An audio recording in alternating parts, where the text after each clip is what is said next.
Welcome everyone to Movie Club.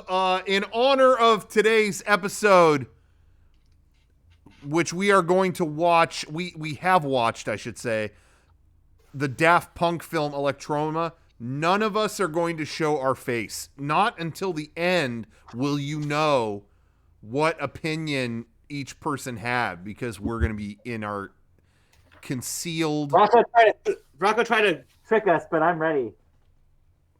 He didn't give us a feeling this was gonna be the bit, but I got him. Yep. Not seeing anybody's faces today. Sorry, everyone. This is a face-free zone. Hold on. Theme song. What what you guys don't know is I'm only gonna upload the audio, and put for the image just a picture of a robot. Just one. Today we're doing Daft Punk's Electroma. It's a Rocco pick.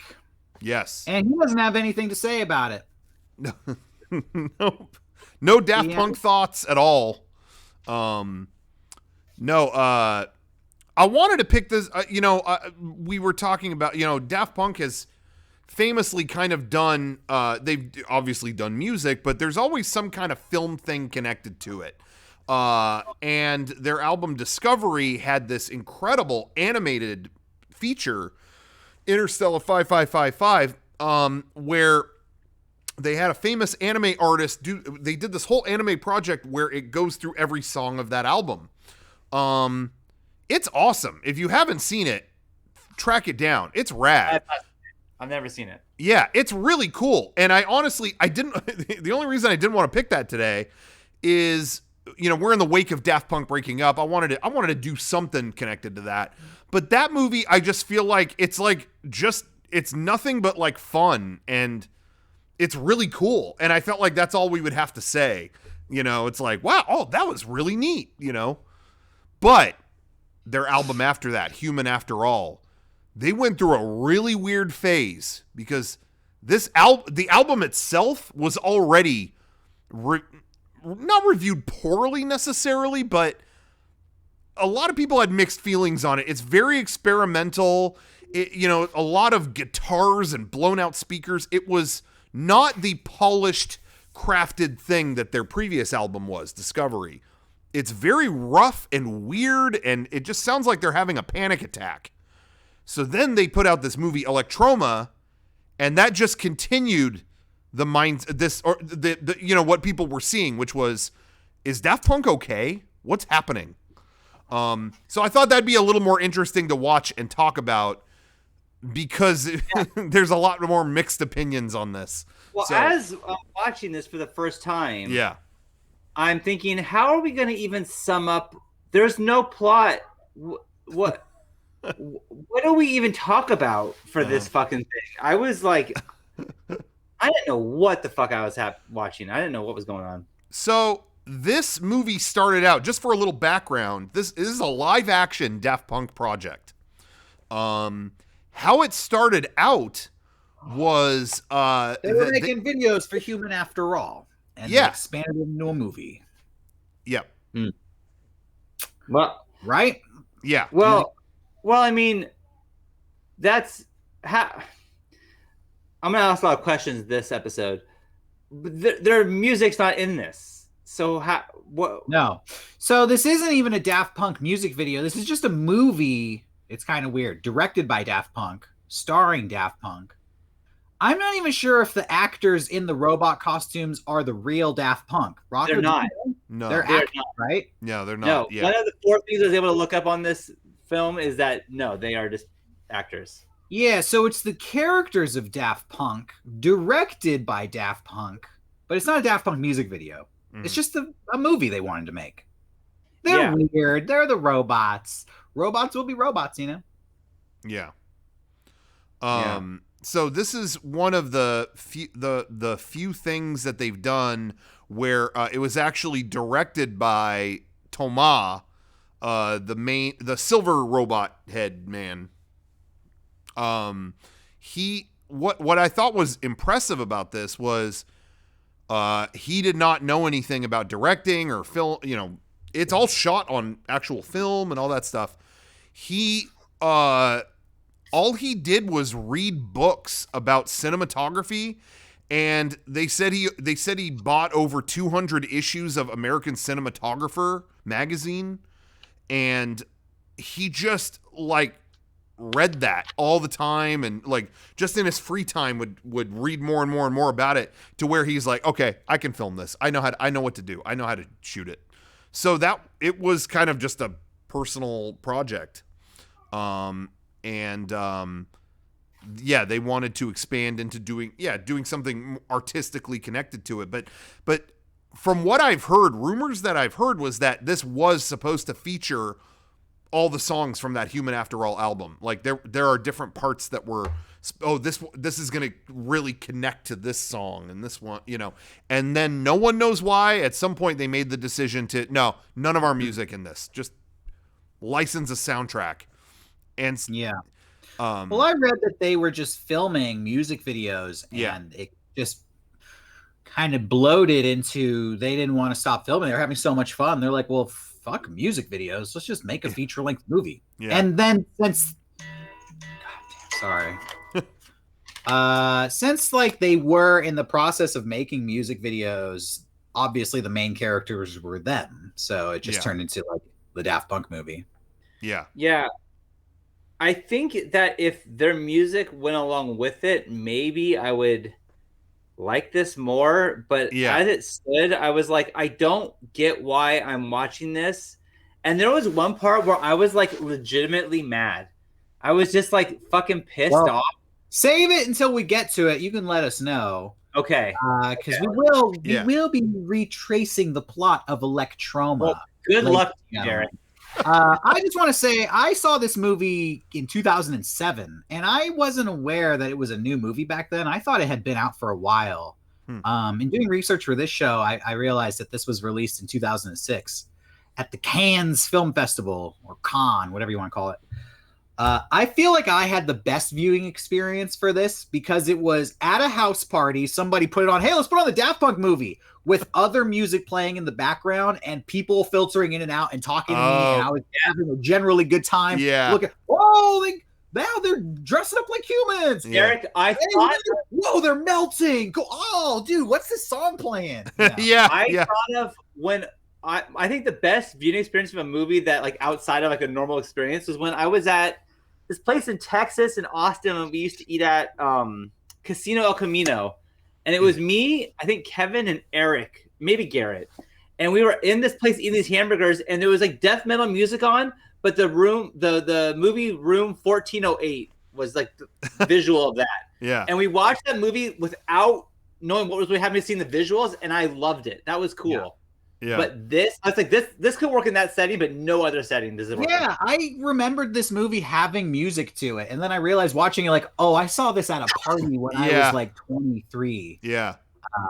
It had a big effect on me back then. I really liked it, and I felt really inspired, like thinking Daft Punk was so brilliant back then. I don't know how brilliant I think their filmmaking is now, all these years later, but it's Electroma. It is what it is. Yeah. I like certain things that well first of all, I was just going to say it's funny we all had that experience with some movie in that setting.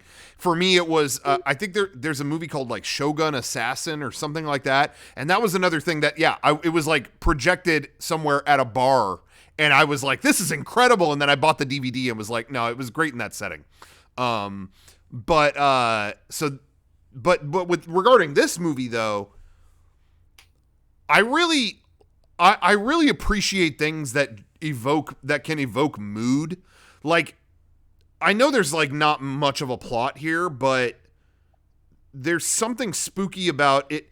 It definitely taps into, I always bring it up on Movie Club, the, why does this exist aspect. And I love that like they did this. And it evokes mood in a way that is really like interesting to me. But that being said, there are ways maybe it could have been tweaked slightly. I'm not going to tell them what to do, but anyway, maybe we should get through the plot and we can discuss those parts. Okay, so the movie picks up in the middle of the desert. It looks like southwestern United States. I'm pretty sure this was filmed in California, somewhere between San Diego and Las Vegas, because this looks like the terrain I drive my whole life going on vacation in Las Vegas. Yeah, when we used to drive out to Jenny's parents' house, I swear, like, I've been on this road before. I know this place. Like, I've been there. You probably have, yeah. And the movie, it should be said, is super avant-garde. So there's no dialogue, I think, in the whole film. I'm trying to think of a moment where anybody talks. I don't think there's any dialogue in the whole film. There's no Daft Punk music. There's really, like, it's a minimalist music. There's maybe 4 or 5 songs throughout this hour and 12-minute film. Yeah. And a lot of like droning soundtrack. And that's what the opening like 10 minutes is, like a droning soundtrack while they drive through the desert. Yeah. See, we on our last episode with Rear Window, I know there was a lot of like there was a stop talking kind of aspect to it. So I was trying to make you guys happy with this one, you know, eliminate talking completely. Honestly, I can hang with a movie that has 0 talking more than I can hang with a movie that talks too damn much. I'd rather cool visuals and visual storytelling than just explaining what's going on. But to what you just said though about with this movie being avant-garde, I just want to say before we go any further, the important thing to remember is, yes, this is a film made by robots, but it is important to keep in mind as you watch it, they're French robots. So this is, you know, when you're talking avant-garde film, yes, this is avant-garde French film. It's important to be in that mindset when you go into Electroma. Anyway, that's all. Electroma, to be frank, reminds me of like a college film school thesis film with an extremely high budget. Yeah. You know, like better costumes, cool. You picked up a camera and read a bunch of books on cinematography. Yeah. Feels like this is your, you know, an early attempt. Yeah. They're driving in a 1987 Ferrari and the license plate says human. That's pretty cool. Robots driving a car, says human. They show up in a town and this is where it gets fucking artistic. It's gonna blow your mind if you've never seen Electroma. Everybody in the town looks like a Daft Punk robot. Yo, when everybody looks like Daft Punk, then Daft Punk is normal. Right. You know, there's a lot to be gleaned from the symbolism of this town. It's like Daft Punk robots driving tractors, getting married, very conservative, super normie. The only 2 cool robots are the ones driving the car labeled human. The Ferrari.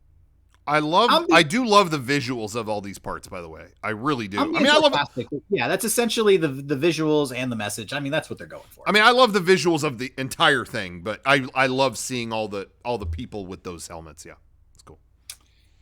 So Daft Punk wants to set themselves apart. Obviously, they have to make themselves, they're unique. They have to show it. So they go to this like techno advanced building, and inside there are these, I don't know if they're doctors or spiritual creatures made out of light. It's hard to tell because everything's really overexposed. Yeah. Right. You remember Camino, that planet from Star Wars? And Attack of the Clones, and it was really bright and white. Yeah. I felt like in the early 2000s, that was like the coolest thing. That used to blow my mind when I was in college. Oh, yeah. And now you watch it 20 years later, it's like, hey, turn the exposure down. It's, there were a million music videos with that vibe too, for sure. I think in general, I agree. I never liked that. When they went to when they went to Camino in that Star Wars movie, I remember thinking you know what I mean? Like give me a dingy, dirty set before this. Like I've never liked that look. But I kind of like it in this one just because I love the idea of the surgeons or whatever kind of blending into it. Like they almost don't look like people. They're like a use of like negative space or something. I don't know how to describe it, but that effect I think is really neat. That's the only thing I'll say. I do like that effect. Yeah. So these surgeons kind of pour latex all over the heads of Daft Punk, and they put these really awful fake prosthetic human heads on them. They try to make them look like the real Daft Punk guys. If you ever want to know what Daft Punk looked like without their masks on, there you go, baby. Yeah, mystery solved. These are actual caricatures of what they really look like, which I didn't know for a long time. That's funny. I'm just gonna let this sink in because this is the big mystery. What do they look like without their masks on? There you go. That's what they look like with their masks on and the face over the mask. Yeah, same difference. So these two genetic freaks start walking around town, just freaking everybody out with their gargantuan human faces. And even though everybody in town looks like a robot, you can tell they're looking at these guys like, what the fuck are you doing? Like robot looks. Huh? Then they go up to a kid, a robot who's, I don't know, was he licking the ice cream? He's a kid robot holding ice cream. What does a robot do with ice cream? We don't know. He drops it. Yeah. He's so scared by these freaks, he drops it. And then we get an awesome, 90-second shot of this ice cream melting in the sun. Sean, you probably love the ice cream melting in the sun shot. That part is not what pissed me off. That was fine. This was it? I thought, well, this reminds me of when we did that in our MLK stream. I can't be mad at them. We did it too for longer. So go ahead. That's the part that pissed you off? That's not. No. Oh, okay. None of this movie pissed me off because I knew what I was getting into. Yeah. I think I appreciated it more having seen it. This was my second viewing 15 years later. And so that's, I could appreciate it. Anyways, the ice cream starts melting, and next thing you know, these guys' faces start melting, and then everybody in town starts chasing them, and they kind of chase them into a bathroom, and then they're in a gas station bathroom for about 10 minutes with the lights flickering where they look sad that their faces are melting. Now, this is the part where I was losing my fucking mind, and I was like, I'm going to quit this podcast and never be on this show again. Like, I'm so fucking mad. Really? Really? During this part? I hated this part. The light flickering was like, okay, oh, it's not going to stop. Oh, it's going to be 10 minutes of this. Like, it's giving me a fucking headache, and I hate it. Like, oh, my God. And I thought sucked. Oh. I thought it was cool. I thought it was an emotional moment. Yeah. But it was an amateur move making it 10 fucking minutes when it should have been like 10 seconds. That's it. It's just drawn out too long. It was a cool idea. If I wanted to go with that and the light wasn't flickering, fine. But I think it was the light that was like, I legit hate this and I'm mad that you did it. So that was my moment of like legitimately fuck this experience. I didn't even think anything about this part. I don't know. I thought it was shot cool. Yeah, I mean, Rocco, what do you want to say so far? I didn't have a movie up to this point. I thought this was all awesome. It was so this was such a head trip of like I don't know. Like I said, it evokes mood. It makes me feel uncomfortable. But I didn't think anything weird about the bathroom part. I never had any thoughts. I really think it's like, if you want to know what it's like to have a migraine, it's that scene.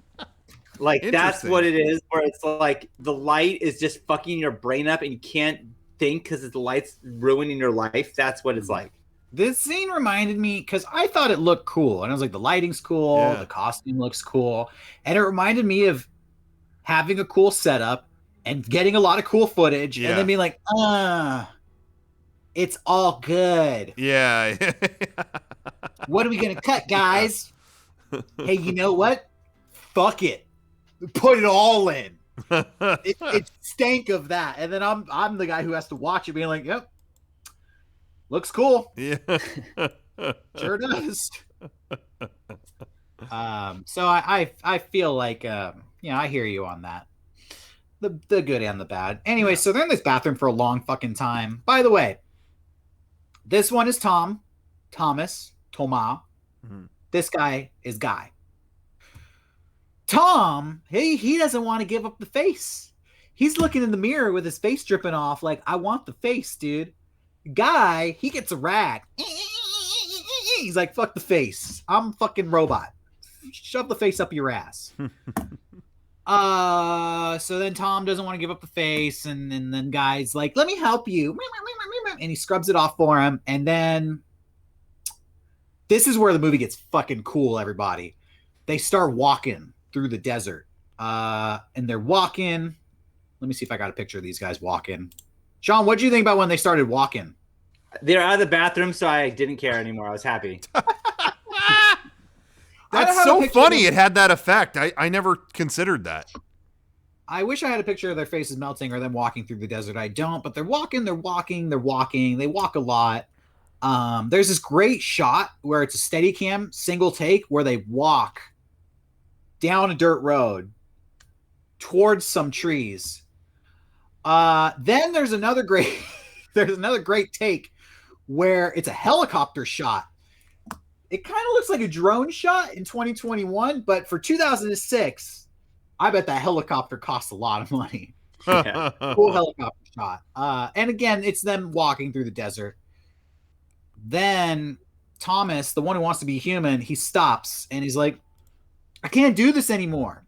There's no dialogue in the movie, but he basically emotes, I can't do this anymore. And he takes his jacket off and he has a switch on his back and he's like, hit the switch. Didn't they use this footage to announce Daft Punk breaking up? They did.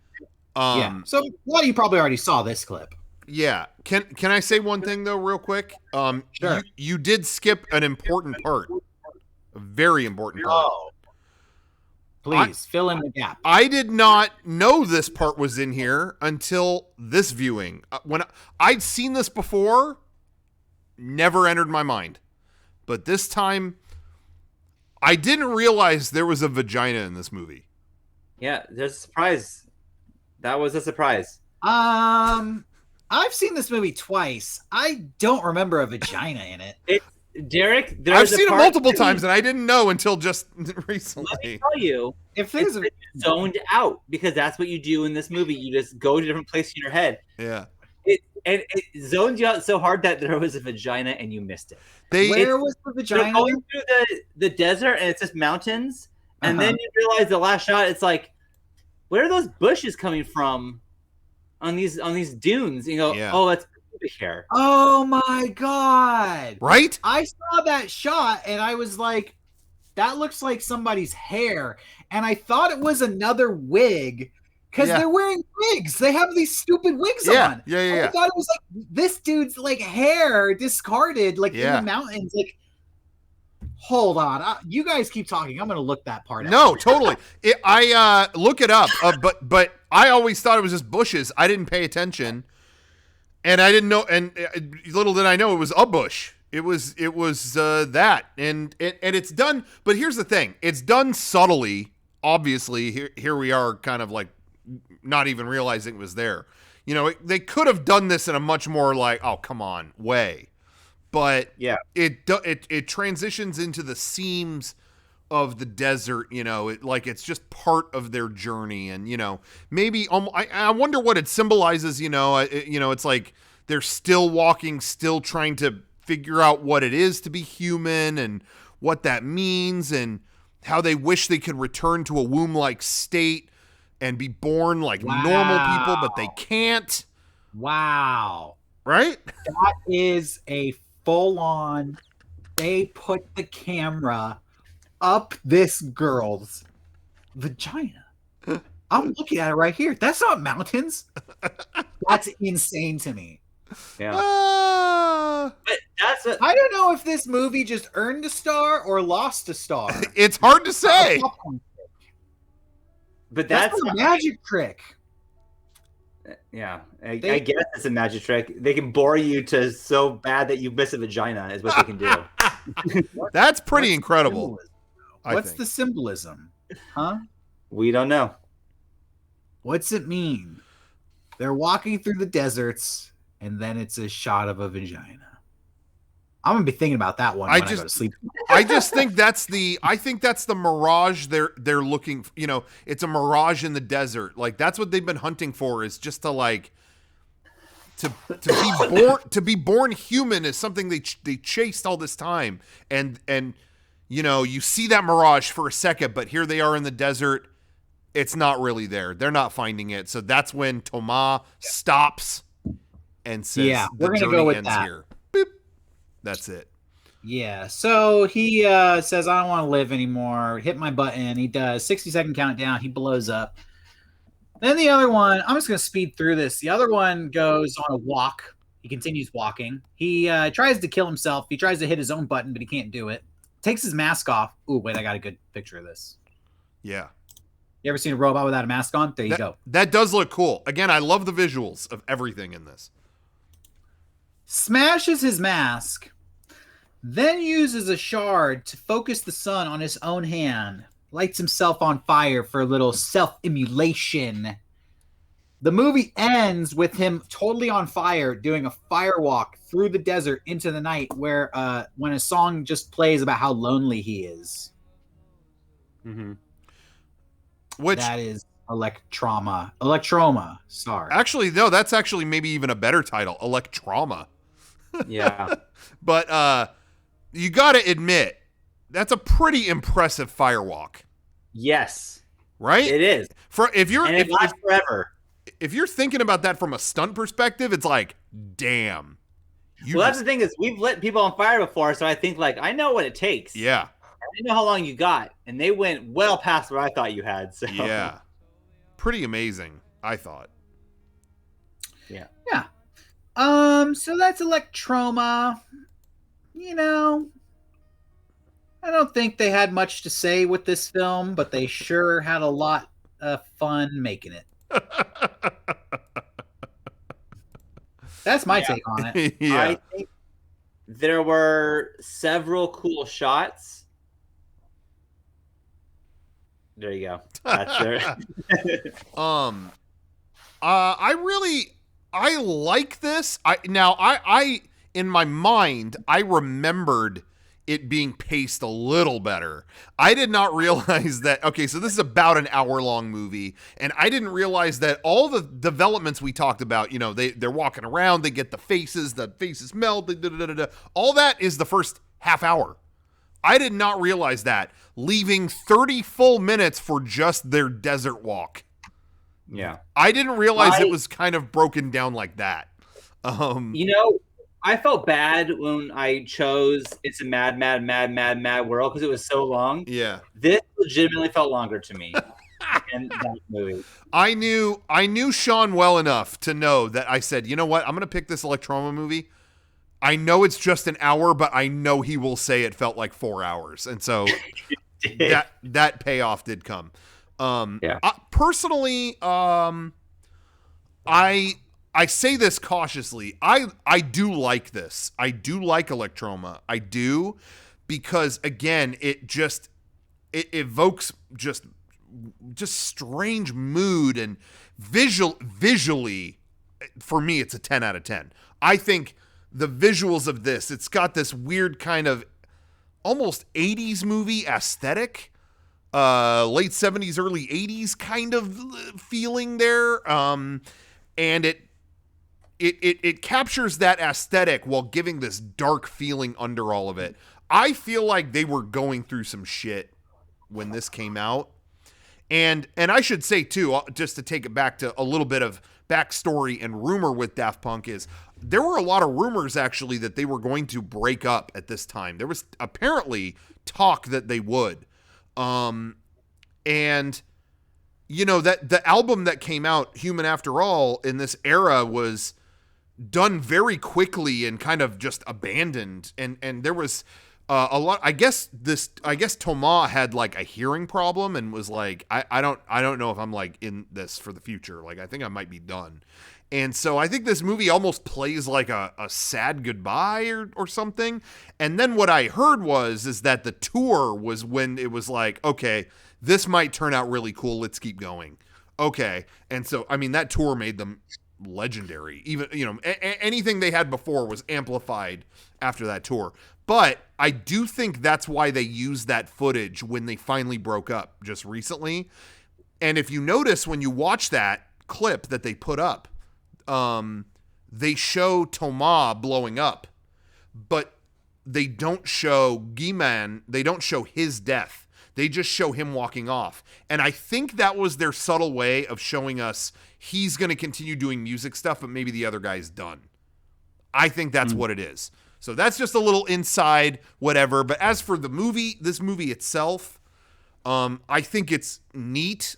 I don't think we needed a full half hour maybe of walking around in the desert, but it's a you know, I don't know, it's an art film, and I think under that blanket or whatever, it's interesting to me. So I don't know, I kind of like it. How many shakers do you give it? I'll give it 3.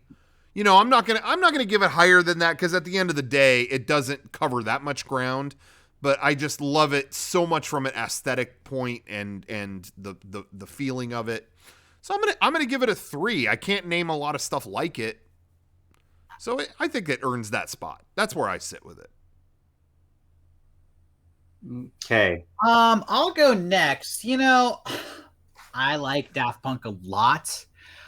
I think watching this movie will make you less of a Daft Punk fan in most cases. And I think for me, this is a lesson of brilliant musicians. Yeah. Filmmakers.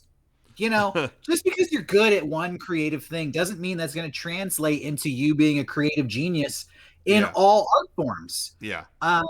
Maybe if they had continued to be filmmakers, they would develop the latent talent that is obvious here in this project, but this project as a standalone thing, if you remove Daft Punk and their musical legacy from this film, I think you're left with very little. This movie on its own, not much here.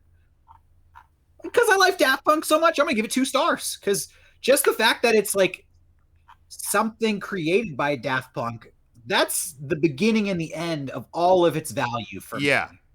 And, well, the cinematography is cool in some parts. Respect, like you did knock it out of the park here and there, but editing and story wise, there's so much more to filmmaking that goes into making a successful film, and these guys kind of just focused on the cinematography. Yeah, and I just want to add to what you said too. I do think this would have gone. I mean, tell me if you agree. I don't know, but I do think this would have gone a longer way if it did feature their music. Like if it was set to some of these bizarre songs on this album, I do think there'd be more of a like, oh, their signature is all over this. But it just being this long, quiet thing, I think it's like... There's a video on YouTube where somebody just edited this whole movie into a 5-minute music video for the song Human After All. Yeah. That is the proper way to ingest this movie. It's awesome. Yeah. Yeah. That's cool. Yeah, I like Daft Punk a lot. I thought some of the shots, imagery were very cool in this, but overall, I was miserable. And I was trying to figure out, like, would I rather watch this or Good Luck Chuck more? Which would I prefer? No. And I thought about it, and then I was like, no, I'd rather watch this. I would. Okay. But barely. So, I mean, I'll give it half a shake. I'll give it a sprinkle. Dang. Damn. I just really, I mean, man, I was, the shots were cool. The fire burn was cool. There were things that were like, cool. All right, cool. Yeah. It was just a test of patience. Sure. And I really failed that test. I think that's totally valid. I get that. But I will say, I would rather see something like this try to evoke something and fail than fucking Good Luck Chuck. Which is why I ended up going with this, yeah. Like, yo, I'm going to fuck a grapefruit. Like, oh my God. All right.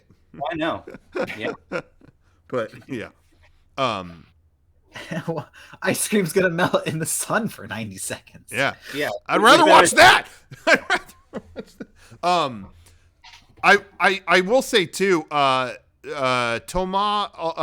learning the cinematography with this, he also did direct some other stuff they did, and all the things they did for Random Access Memories. You know, they didn't do a full music video for like Get Lucky, or like they did a Get Lucky remix where they're on a starship, and you know they did those promos. Sean, you remember those promos they did when the album was coming out, where they like them opening the album and showing it off?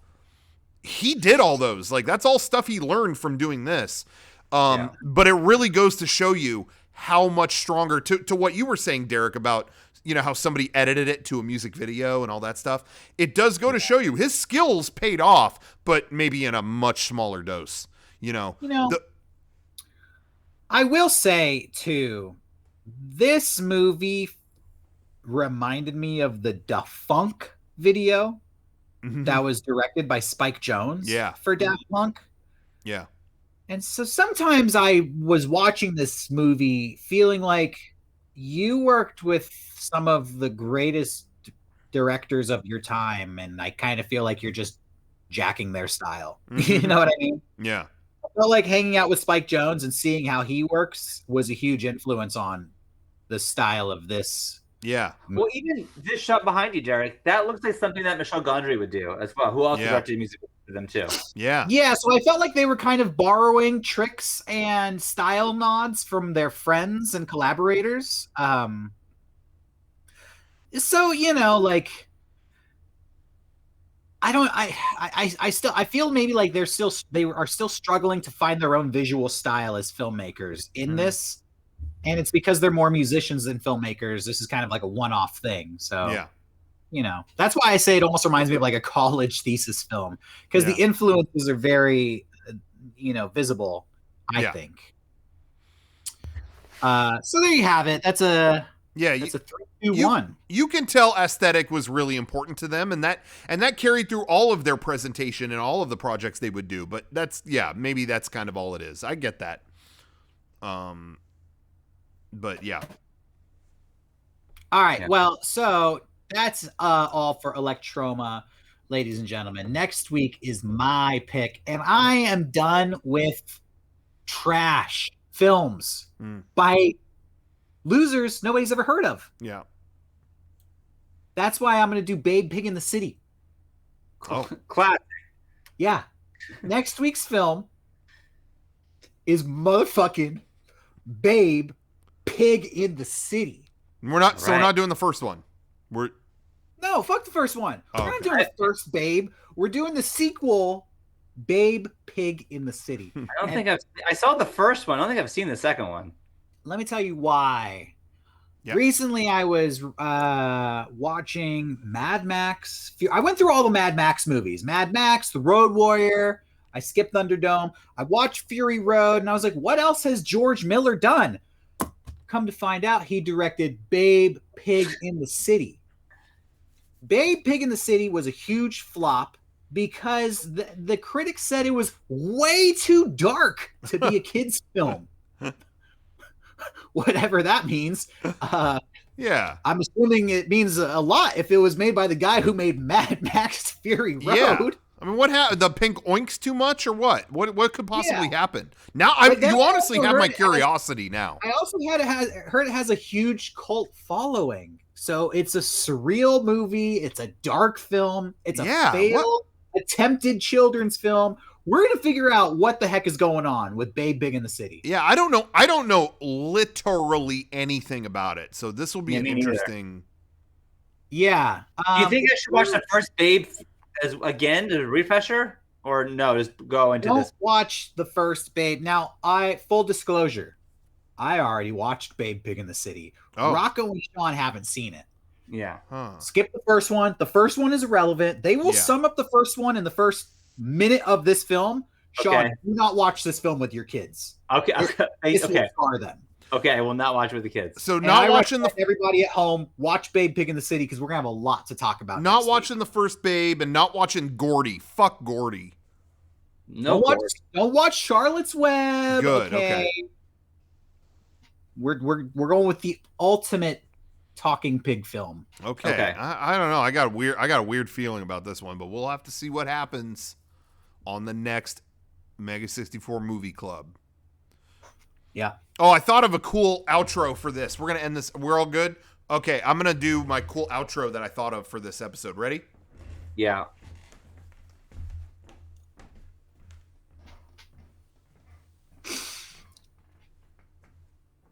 This is about as exciting as Electroma. There's not that much distance. I couldn't walk that long. So I'm just going to shut it off now. Okay. Good night.